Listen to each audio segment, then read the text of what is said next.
जयराम रमेश ने एक ट्वीट किया है। मैं अपनी टीम को कहूंगा कि उस ट्वीट को ज़रूर स्क्रीन पर ले आइए। जयराम रमेश का ट्वीट बहुत मायने रखता है। उस ट्वीट में वो लिखते हैं कि स्वघोषित चाणक्य, सुनिए ज़रा ध्यान से, स्वघोषित चाणक्य अमित शाह नाम भी लिख रहे हैं, आखिरकार अपने ही बिछाए जाल में बुरी तरह फंस चुके हैं। जनता को हर कदम पर बेवकूफ़ बनाने वाले, ये देखिए, जनता को हर कदम पर बेवकूफ़ बनाने वाले और बड़े से बड़े पूंजीपतियों को आंख दिखाने वाले शाहों के शाह आज हाथ में कटोरा लिए सीटों की बख्शीश ढूंढते हुए कई दरवाजे खटाखट खटाखट खटखटा रहे हैं। जयराम रमेश लिख रहे हैं, और ये क्या मायने इसके हैं ये समझना यहाँ पर बहुत मुश्किल नहीं है।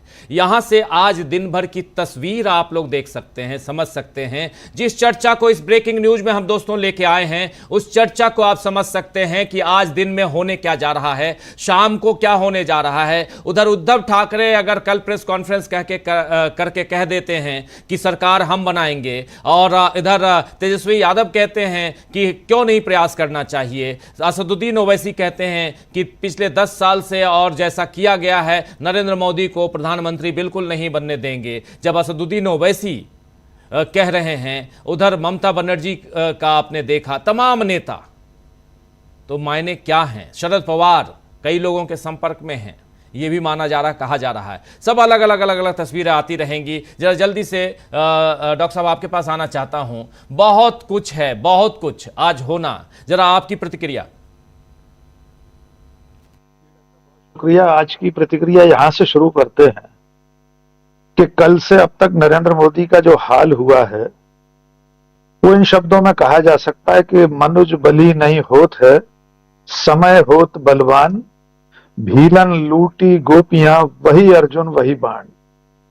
आज नरेंद्र मोदी अमित शाह को जो जो कुछ सुनना पड़ रहा है, चाहे वो जयराम रमेश के शब्दों में हो या संजय राउत के शब्दों में, ये बिल्कुल इसी तरह हो रहा है कि उनका गांडीव धरा रह गया, उनका चाणक्यपना कहां पहुंच गया है। ये जयराम रमेश के इस ट्वीट की अंतिम लाइन में है कि वे किस तरह खटाखट दरवाजे खटखटा रहे हैं। अब सरकार बनाने को लेकर जो कवायद चल रही, जिस पर आज हम बातचीत करने बैठे हैं, उसमें 2-3 बिंदु बहुत महत्वपूर्ण है। प्रेम जी ने एक संकेत दिया था, प्रेम कुमार जी ने, उसको मैं विस्तार देना चाहता हूं क्योंकि मैं उसका साक्षी था, प्रेम जी, उस घटना का, कि लाल कृष्ण आडवाणी ने नरेंद्र मोदी और शिवराज सिंह की तुलना करते हुए कब क्या कहा था। ये बात तब की है जब नरेंद्र मोदी प्रधानमंत्री पद के प्रत्याशी घोषित नहीं हुए थे। गोवा की बैठक के पहले ग्वालियर में भारतीय जनता पार्टी की राष्ट्रीय कार्यपरिषद की बैठक थी।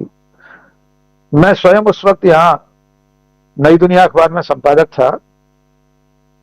हम सब लोग पहले सत्र में अलाउ थे, हमको अनुमति थी पत्रकारों को। तो जो उद्घाटन सत्र में लालकृष्ण आडवाणी का भाषण था, उसमें उन्होंने एक बात कही थी जिसका खामियाजा आज तक, जिसकी सजा आज तक लालकृष्ण आडवाणी भुगत रहे हैं।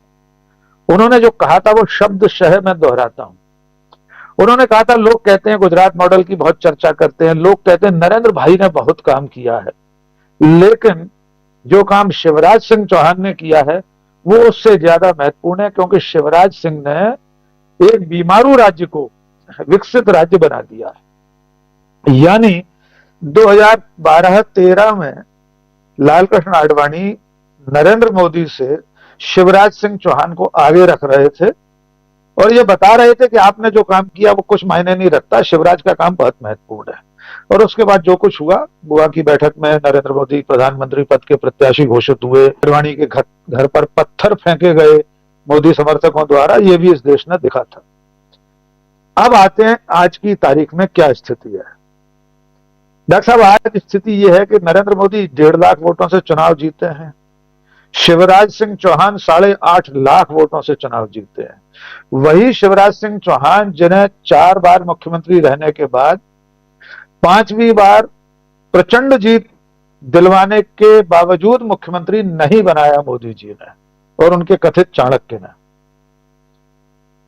जब संसदीय दल की बैठक होगी, आप कल्पना कर सकते हैं कि नरेंद्र मोदी अपने घटे हुए इकबाल के साथ, नरेंद्र मोदी का सीना जो 56 इंच का था वो 5.6 इंच का होगा और शिवराज सिंह चौहान मध्य प्रदेश में विधानसभा चुनाव की प्रचंड जीत और अभी की जीत भी, उसमें भी लोग शिवराज सिंह चौहान के ही योगदान को आंक रहे कि उनकी लाडली बहना योजना का असर अब तक चला आया है।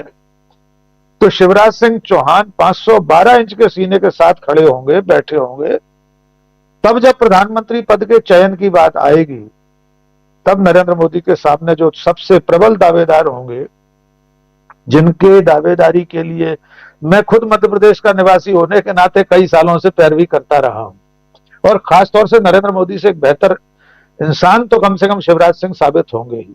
जिस तरह की नफरत की राजनीति मोदी जी करते रहे, वैसी शिवराज सिंह ने कोशिश जरूर की आखिरी कार्यकाल में, लेकिन कर नहीं पाए। अब लौटते हैं सीटों की संख्या पर और गिनती पर। तो पहले तो मोदी को चुनौती पार्टी के भीतर से ही मिलने वाली है।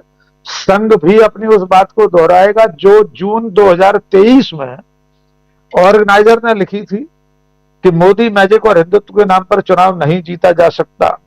ठीक यही महीना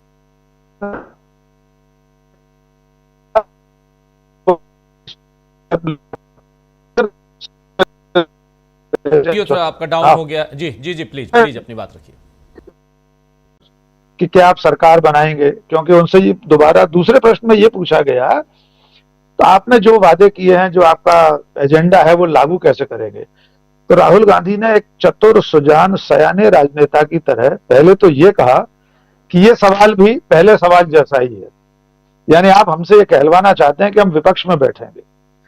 राहुल गांधी और मल्लिकार्जुन खड़गे ने पूरी चतुराई के साथ ये वाक्य एक बार भी नहीं बोला कि हम विपक्ष में बैठेंगे, ये भी नहीं कहा कि हम सरकार बनाने का दावा करेंगे, बल्कि एक कोना बचाकर ये कह दिया कि कल गठबंधन के साथियों के साथ बैठक करेंगे। हम कौन होते हैं इस पर निर्णय लेने वाले, सब मिल बैठकर निर्णय लेंगे। कल से अब तक बाकी के सारे बयान आपने आज सुनवा दिए हमारे दर्शकों को। दूसरी तरफ जो परेशानी है नरेंद्र मोदी के सामने, सबसे बड़ी परेशानी ये होगी कि जिस चंद्रबाबू नायडू को, जिस राकेश पाठक जी का आता हूं। राकेश पाठक जी शायद डिस्कनेक्ट हो गए हैं, ये काफी हो रहा है कल से। जी जी डॉक्टर साहब, थोड़ी सी यहाँ नेटवर्क की प्रॉब्लम चल रही है।